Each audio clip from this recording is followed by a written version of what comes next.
नरेंद्र मोदी जी ने बिल वापस ले लिया तो अखिलेश की साइकिल पंचर हो गई, हाथी भूखा मारा गया और जितने हमारे ओवैसी साहब घूम रहे हैं। अब मुसलमान समझ चुका है, मुसलमान को अकल आ गई है, ना तो ओवैसी जी ने भला करना है ना किसी ने भला करना है। देश का प्रधानमंत्री आदरणीय नरेंद्र मोदी और योगी जी ने भला करना है। मैं आपको कहता हूं कि आप उत्तर प्रदेश के अंदर हम 400 प्लस सीटें 400 लेकर के आएंगे और आदरणीय योगी आदित्यनाथ जी की हम सरकार बनाएंगे और देश में नरेंद्र मोदी जी का झंडा लहराएंगे। अभी हम आपको वर्ल्ड पीस हारमोनी के कार्यकर्ता और मैं चेयरमैन आपको निमंत्रण देते हैं कि आप उत्तर प्रदेश में आइए। मैं मोहम्मद शकील सैफी अपनी पूरी टीम के साथ देश के प्रधानमंत्री के साथ 7.5 साल के कार्य को लेकर के घर घर जाऊंगा, गली गली जाऊंगा, चाहे उसके लिए मेरी जान ही क्यों ना चली जाए। मैं नरेंद्र मोदी का सिपाही हूँ। मैं नरेंद्र मोदी जी के लिए 100% काम करूंगा और नरेंद्र मोदी जी को जिताने का प्रयास करेंगे। वेंकैया नायडू जी ने जो ये निर्णय लिया है इसका मैं स्वागत करता हूँ और तहे दिल से मैं उनका शुक्रिया अदा करता हूँ कि ऐसे सांसदों को जनता चुन करके भेजती है कि हमारा काम करे। और जनता के जब काम नहीं होते, करोड़ों रुपया हम लोगों का इन्वेस्ट होता है, जनता का इन्वेस्ट होता है, ना कि इन सांसदों का, ना कि इन नेताओं का।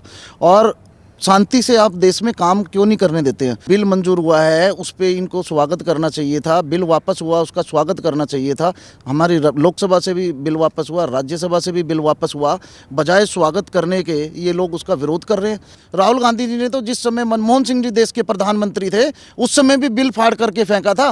राकेश टिकैत जी, आपको कुछ सीटें चाहिए अपने भतीजों के लिए, बेटों के लिए, भाइयों के लिए, यार दोस्तों के लिए, वो नहीं होने वाला। ये नरेंद्र मोदी बब्बर शेर है। बब्बर शेर जब धाड़ता है ना तो आप जैसे चूहे कहीं नजर नहीं आते हैं, याद रखना। शीतकालीन सत्र का पहला दिन था और जिस तरीके से कार्यवाही की गई है 12 सांसदों के ऊपर, क्या कहेंगे शकील सैफी सर? जिस तरीके से लगातार संसद में जाकर हाहाकार मचाया जाता है, जो टॉपिक नहीं होता उस पर बात करने की बजाय विपक्ष हमेशा इस तरीके की चीजें करता है।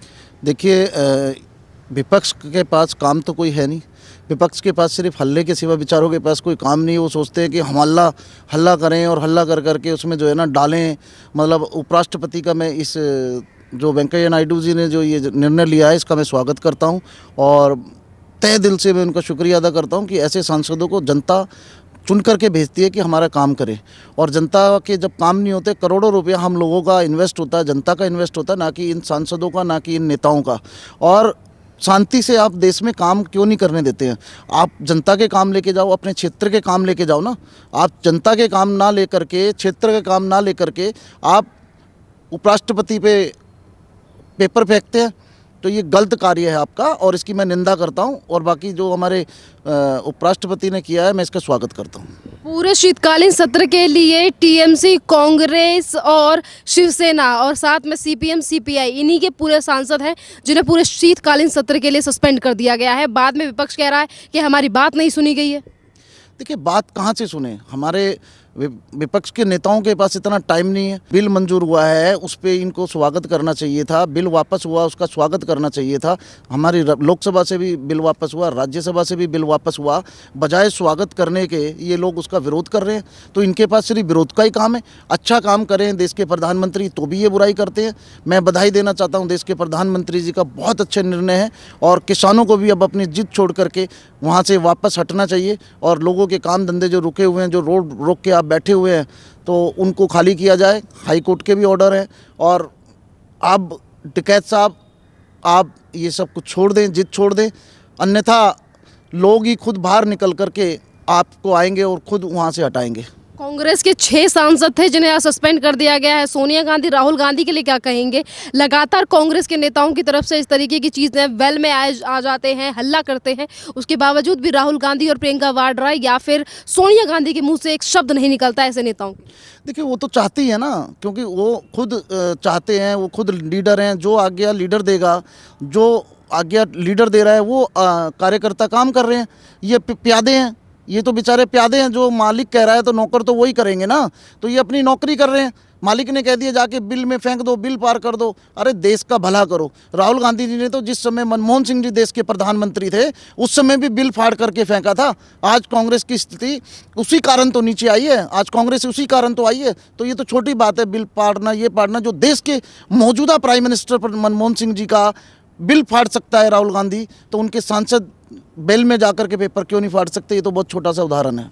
आज अगर लोकसभा में कृषि कानूनों को वापस ले लिया गया है, प्रस्ताव पारित किया गया था, वापस को लेने को लेकर ध्वनि मत से प्रस्ताव को पारित कर दिया गया और कृषि कानून है उन्हें रद्द कर दिया गया, उसके बावजूद भी राकेश टिकैत बार बार पर आंदोलन को बढ़ाने की धमकी दे रहे हैं। देखिए, राकेश टिकैत के पास, मैं तो डकैत ही कहूँगा, राकेश टिकैत के पास जो है अब इसके अलावा कोई काम नहीं रहा। अब उनको अपनी नेतागिरी चमकाने के लिए अपना आगे भविष्य ख़त्म हो गया। जो उनकी 3 मांगें थी वो तीनों मांग हमारी सरकार ने पूरी कर दी। हमारे देश के प्रधानमंत्री श्री नरेंद्र मोदी जी ने ये उनकी मांगें वापस कर दी। किसानों का भला चाहा, किसानों का अच्छा चाहा, और जो आम किसान है, जो एक मजदूर किसान है, जो आम किसान है, जो जेन्युइन किसान है, वो लोग इसकी आज दिवाली मना रहे हैं कि प्रधानमंत्री जी ने इतना अच्छा कार्य किया है। और जो राकेश टिकैत जैसे अपनी राजनीतिक रोटियां सेक रहे हैं, जैसे हमारे योगी जी उत्तर प्रदेश के मुख्यमंत्री ने बताया कि ये पूरा परिवार जाकर के हमारे योगी जी से मिला था इससे पहले, आज ये अपनी रोटियां सेकना चाहते हैं। और मैं पूछना चाहता हूं कि इतने दिन की फंडिंग किसानों के पास कहां से आई? टिकैत साहब, आपके पास इतनी बड़ी फंडिंग कहाँ से आई? सबसे पहला मेरा क्वेश्चन है, आप बताएं कि आपके पास इतनी सारी फंडिंग कहाँ आई जो आप ये सारा कार्य कर रहे हैं। आपकी 3 मांगें थी, तीनों मांगें हमारे देश के प्रधानमंत्री आदरणीय श्री नरेंद्र मोदी जी ने पूरी कर दी। उसके बाद आप आज दोबारा से बोल रहे हैं कि हम आंदोलन जारी रखेंगे, इस पर विचार करेंगे। तो अगला कानून फिर सरकार का कानून चलेगा, सरकार का डंडा चलेगा और जनता का डंडा चलेगा। एमएसपी को लेकर बार बार भी राकेश टिकैत बयानबाजी कर रहे हैं, कह रहे हैं कि केंद्र सरकार को एमएसपी को लेकर बात करनी चाहिए और अगर राज्य सरकारों को लेकर बात करें तो एग्रीकल्चर का जो मुद्दा है वो राज्य सरकारों का है। इसी बीच हरियाणा के मुख्यमंत्री मनोहर लाल खट्टर ने कह दिया है कि एमएसपी पर कानून बनाना असंभव है।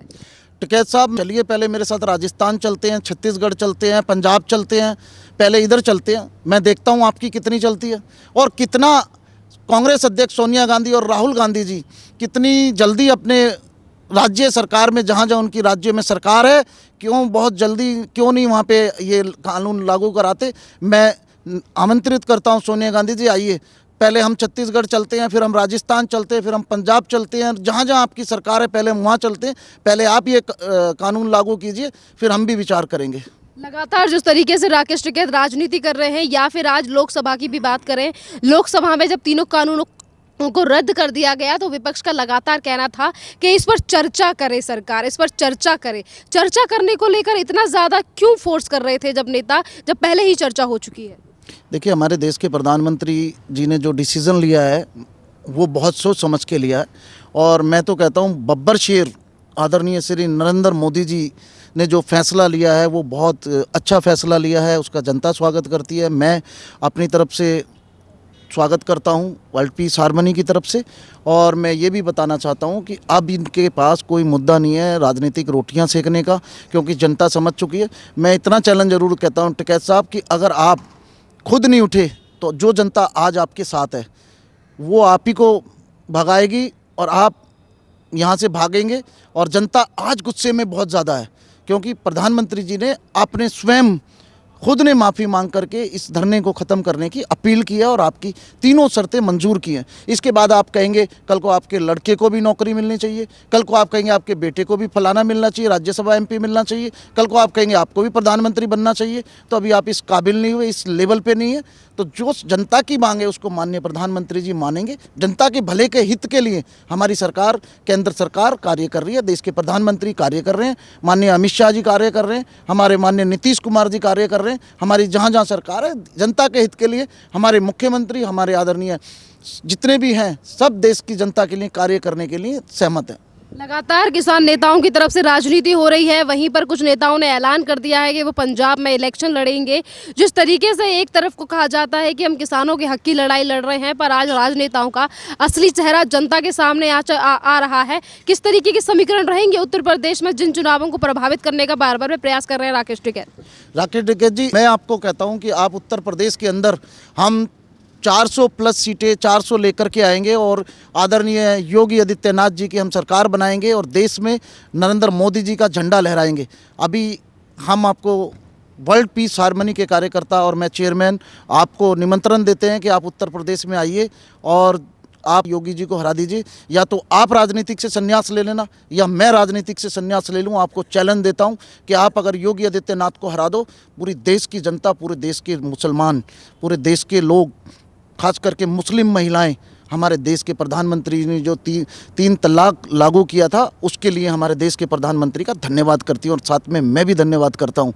आप एकता नहीं घटा सकते। आप चाहते हैं कि आपको फंडिंग मिले, सरकार आपकी राजीनामा करे, आपको कुछ सीटें चाहिए अपने भतीजों के लिए, बेटों के लिए, भाइयों के लिए, यार दोस्तों के लिए, वो नहीं होने वाला। ये नरेंद्र मोदी बब्बर शेर है। बब्बर शेर जब दहाड़ता है ना, तो आप जैसे चूहे कहीं नज़र नहीं आते हैं, याद रखना। ये बब्बर शेर है नरेंद्र मोदी, और ये हारने वाला नहीं है। जनता के हित के लिए तो ये माफ़ी भी मांगेंगे, जनता के हित के लिए कुछ भी करेंगे, लेकिन ये आप जैसों के लिए कभी भी घुटने हम झुकाने वाले नहीं है। ना हम अपने देश के और बब्बर शेर के घुटने टिकने देंगे, ये मैं आपसे बताना चाहता हूँ। यहीं पर अगर हम विपक्ष की भी बात करें तो विपक्ष लगातार राजनीति कर रहा था कि तीनों कृषि कानून जो हैं वो किसानों के लिए ठीक नहीं है। कभी अखिलेश यादव बयान दे रहे थे, कभी राहुल गांधी, और आज अगर लोकसभा में ये बिल को पास कर दिया गया है, रद्द कर दिया गया है, तो यही विपक्ष है जो लगातार राजनीति कर रहा है। क्यों आखिरकार? देखिए, अब इनके पास कोई मुद्दा बचा नहीं। पहले इन्होंने सोचा था कि नरेंद्र मोदी जी इस बिल को वापस नहीं लेंगे। ठीक है, नरेंद्र मोदी जी ने बिल वापस ले लिया तो अखिलेश की साइकिल पंचर हो गई, हाथी भूखा मारा गया, और जितने हमारे ओवैसी साहब घूम रहे हैं, अब मुसलमान समझ चुका है, मुसलमान को अकल आ गई है। ना तो ओवैसी जी ने भला करना है, ना किसी ने भला करना है। देश का प्रधानमंत्री आदरणीय नरेंद्र मोदी और योगी जी ने भला करना है। और हम पूरे चुनाव में, पूरे उत्तर प्रदेश चुनाव में, श्रीनगर चुनाव में, 5 राज्यों के चुनाव में, मैं मोहम्मद शकील सैफी अपनी पूरी टीम के साथ, देश के प्रधानमंत्री के साथ 7.5 साल के कार्य को लेकर के घर घर जाऊंगा, गली गली जाऊंगा, चाहे उसके लिए मेरी जान ही क्यों ना चली जाए। मैं नरेंद्र मोदी का सिपाही हूँ। मैं नरेंद्र मोदी जी के लिए 100% काम करूंगा और नरेंद्र मोदी जी को जिताने का प्रयास करेंगे।